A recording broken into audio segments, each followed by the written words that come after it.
Hello മക്കളെ, നമ്മളിന്ന് discuss ചെയ്യാൻ പോകുന്നത് ഫിസിക്സിൽ chapter number 4 magnetic effect of electric current എന്ന് പറയുന്ന ചാപ്റ്ററാണ്. ഒരു ക്വിക്ക് റിവിഷനാണ് ഉദ്ദേശിക്കുന്നത്. ഇതിൽ നമുക്ക് പ്രധാനമായിട്ടും ഈ ചാപ്റ്ററിൽ പഠിക്കാനുള്ളത് രണ്ട് റൂൾസും അതുപോലെ ഒരു വർക്കിംഗ് പ്രിൻസിപ്പിളാണ്. രണ്ട് റൂൾസ് എന്ന് പറയുന്നത് ഒന്ന് റൈറ്റ് ഹാൻഡ് തമ്പ് റൂളാണ്, രണ്ടാമത്തത് ഫ്ലെമിങ്സ് ലെഫ്റ്റ് ഹാൻഡ് റൂളാണ്. ഒരു പ്രിൻസിപ്പിൾ എന്ന് പറയുന്നത് നമ്മുടെ മോട്ടോർ പ്രിൻസിപ്പിളാണ്.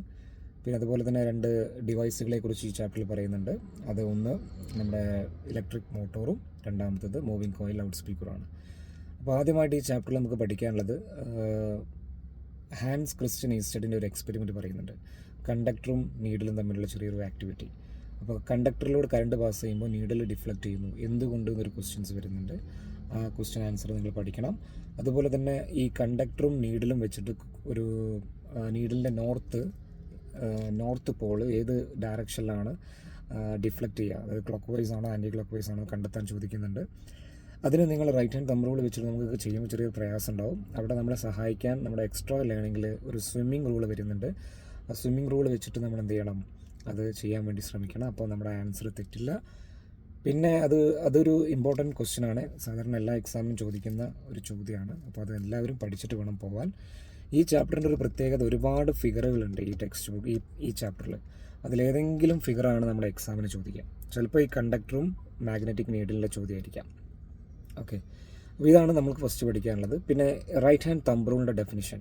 റൈറ്റ് ഹാൻഡ് തമ്പ് റൂളിൻ്റെ ഡെഫിനിഷനുമായി ബന്ധപ്പെട്ട് നിങ്ങൾ അറിഞ്ഞിരിക്കേണ്ടത്, ഈ റൈറ്റ് ഹാൻഡ് തമ്പ് റൂൾ നമ്മൾ എന്തിനാണ് യൂസ് ചെയ്യുന്നത് to find the direction of magnetic field. Magnetic ഫീൽഡിൻ്റെ ഡയറക്ഷൻ കണ്ടെത്താൻ സഹായിക്കുന്ന ഒരു റൂളാണ് റൈറ്റ് ഹാൻഡ് തമ്പ് റൂൾ. അതുപോലെ തന്നെ നമുക്ക് ഈ മാഗ്നറ്റിക് ഫീൽഡിൻ്റെ ഡയറക്ഷൻ കണ്ടെത്തി കഴിഞ്ഞാൽ, ഡയറക്ഷൻ രണ്ട് രീതിയിലാണ് ഉണ്ടാവുക, ഒന്ന് ക്ലോക്ക് വൈസ് അല്ലെങ്കിൽ ആൻറ്റി ക്ലോക്ക് വൈസ്. ഡയറക്ഷൻ കിട്ടിയാൽ അത് എന്ത് ചെയ്യണം, നമ്മൾ വരച്ച് കാണിച്ചു കൊടുക്കണം എക്സാം ആൻസർ ഷീറ്റിൽ. അപ്പോൾ നമ്മുടെ മാഗ്നറ്റിക് ഫീൽഡിൻ്റെ സ്ട്രക്ചർ നമ്മൾ അറിയണം. മാഗ്നറ്റിക് ഫീൽഡിനെ നമ്മൾ റെപ്രസെൻ്റ് ചെയ്യുന്നത് കോൺസെൻട്രിക് സർക്കിൾസ് പോലെയാണ്. കോൺസെൻട്രിക് സർക്കിൾസ് എന്ന് പറഞ്ഞാൽ നമ്മൾ കെമിസ്ട്രിയിലെ ഷെല്ല് വരച്ച് പഠിച്ചിട്ടില്ലേ, അതുപോലെ രണ്ട് ഷെല്ലുകൾ വരച്ച് കൊടുത്താൽ മതി കേട്ടോ. പിന്നെ ആരോ മാർക്ക് കൊടുക്കുക, ക്ലോക്ക് വൈസ് ആണോ ആൻറ്റി ക്ലോക്ക് വൈസ് എന്ന് അറിയാൻ വേണ്ടിയിട്ട് ആരോ മാർക്ക് റെപ്രസെൻ്റ് ചെയ്താൽ മതി. അതാണ് അവിടെ നമ്മൾ ചെയ്യേണ്ടത്. പിന്നെ റൈറ്റ് ഹാൻഡ് തമ്പ് റൂൾ ഉപയോഗിച്ചുകൊണ്ട് നമുക്ക് 3 ഡിഫറെൻറ്റ് ടൈപ്സ് ഓഫ് കണ്ടക്ടറിലുണ്ടാകുന്ന മാഗ്നറ്റിക് ഫീൽഡിൻ്റെ ഡയറക്ഷൻ വരച്ച് പഠിക്കാൻ ടെക്സ്റ്റിൽ പറയുന്നുണ്ട്.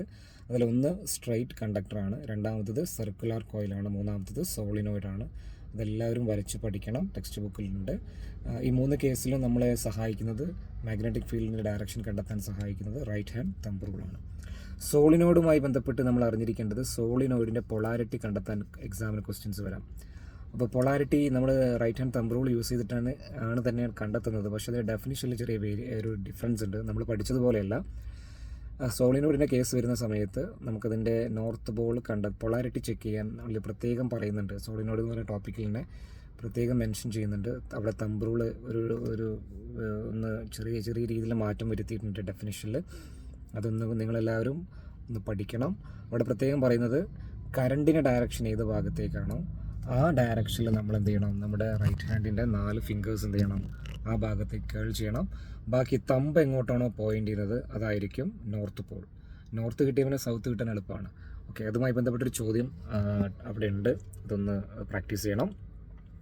പിന്നീട് പഠിക്കാനുള്ളത് difference between solenoid and bar magnet.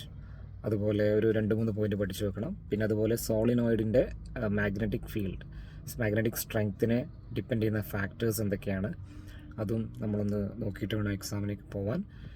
അത് കഴിഞ്ഞ് നമുക്ക് നെക്സ്റ്റ് ടോപ്പിക് എന്ന് പറഞ്ഞാൽ മോട്ടോർ പ്രിൻസിപ്പിളാണ്. മോട്ടോർ പ്രിൻസിപ്പിൾ എന്ന് പറഞ്ഞു കഴിഞ്ഞാൽ, A current carrying conductor placed in A magnetic field experience A force and it moves. അപ്പോൾ അത് ഏത് ഡയറക്ഷനിലാണ് മൂവ് ചെയ്യുന്നത് എന്ന് കണ്ടെത്തണം. ഓക്കെ, അപ്പോൾ അത് കണ്ടെത്താൻ നമ്മളെ സഹായിക്കുന്ന റൂളാണ് ഫ്ലെമിങ്സ് ലെഫ്റ്റ് ഹാൻഡ് റൂൾ.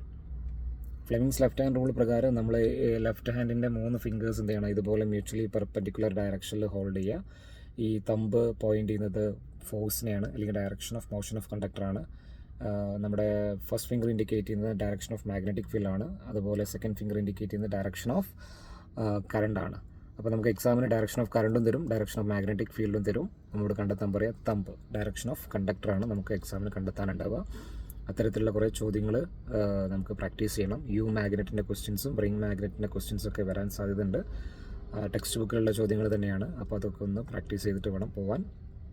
പിന്നീട് നമ്മൾ അറിഞ്ഞിരിക്കേണ്ടത് നമ്മൾ നേരെ രണ്ട് ഡിവൈസുകൾ പറഞ്ഞല്ലോ. രണ്ട് ഡിവൈസുകൾ എന്ന് പറഞ്ഞാൽ ഒന്ന് ഇലക്ട്രിക് മോട്ടോറാണ്, രണ്ടാമത്തത് മൂവിങ് കോയിൽ ലൗഡ് സ്പീക്കറാണ്. അപ്പോൾ രണ്ടുമായി ബന്ധപ്പെട്ട് ജനറലായിട്ട് കുറച്ച് കാര്യങ്ങൾ പറയാം. രണ്ടിൻ്റെയും വർക്കിംഗ് പ്രിൻസിപ്പിൾ എന്ന് പറയുന്നത് മോട്ടോർ പ്രിൻസിപ്പിളാണ്. ഇനി രണ്ട് കേസിലും ഇപ്പോൾ മോട്ടോറിൻ്റെ കേസിൽ ആർമേച്ചറാണ് റൊട്ടേറ്റ് ചെയ്യുക, അതുപോലെ മൂവിങ് കോയിൽ ലൗഡ് സ്പീക്കറിൻ്റെ കേസിൽ വോയിസ് കോയിലാണ് റൊട്ടേറ്റ് ചെയ്യുക. അത് ഏത് ഭാഗത്തേക്കാണ് റൊട്ടേറ്റ് ചെയ്യുന്നത് എന്ന് കണ്ടെത്താൻ നമ്മളെ സഹായിക്കുന്ന റൂള് ഫ്ലെമിങ്സ് ലെഫ്റ്റ് ഹാൻഡ് റൂളാണ്. പിന്നെ ടെക്സ്റ്റ് ബുക്കിൽ അതിൻ്റെ ഫിഗർ നോക്കിയിട്ട് നിങ്ങൾ എന്ത് ചെയ്യണം, അതിൻ്റെ ഓരോ പാർട്സും അടയാളപ്പെടുത്തി പഠിക്കണം. ഫിഗർ എക്സാമിന് ചോദിച്ചിട്ട് അടയാളപ്പെടുത്താൻ ചോദിക്കാറുണ്ട്. അപ്പോൾ അതൊന്ന് നോക്കിയിട്ട് വേണം എക്സാമിലേക്ക് പോകാൻ. പിന്നീട് അപ്പോൾ ഇത്രയും കാര്യങ്ങളാണ് നമുക്ക് ഈ 5ാമത്തെ പാഠത്തിൽ പഠിക്കാനുള്ളത്. ഒന്നുകൂടി പറയാം, 3 റൂൾസ്. ഒന്ന് Fleming's left hand rule, right hand thumb rule, അതുപോലെ സ്വിമ്മിംഗ് റൂൾ.